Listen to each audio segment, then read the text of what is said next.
Hi, I'm Bill O'Reilly. Thanks for watching us tonight. Abraham Lincoln and the next President of the United States. That is the subject of this evening's Talking Points memo. Most Americans well understand the USA is not in good shape right now. The economy very shaky, millions of Americans can't find jobs, and the national debt puts every single one of us in jeopardy. But the worst part? Few solutions are in motion. So what the country needs right now is dramatic leadership. Enter Abraham Lincoln. As you may know, my new book, Killing Lincoln, comes out tomorrow. It is a day-by-day micro look at what Lincoln, the greatest American president, went through during the last 2 weeks of his life.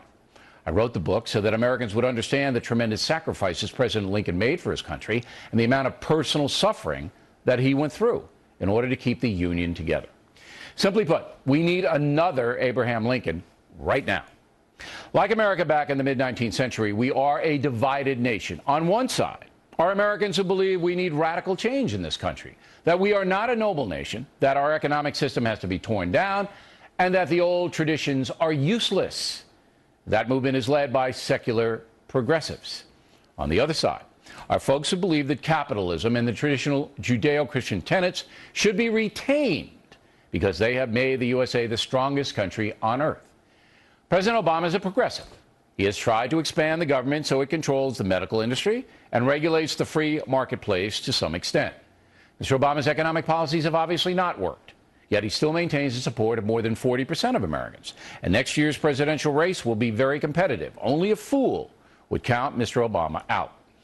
But no matter who is elected president in 2012, that person must rise above partisan politics and do what's best for the country. Abraham Lincoln was a hated man.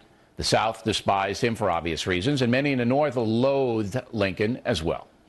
He had enemies everywhere, and he knew it. In fact, he knew he was going to be assassinated. We prove that in the book.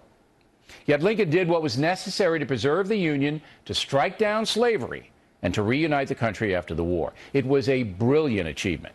And only Lincoln's strength of character, only that, made it happen. Every American should know the true story of President Lincoln. It should be taught in every classroom, and it should be widely discussed because today in America, only strong leadership will bring this country back. Abraham Lincoln's example should lead the way. And that's a memo. I hope so. I mean, you know. But one of the things that you'll learn, I think, and you probably already know this, that one of Abraham Lincoln's strengths in leadership was his humility.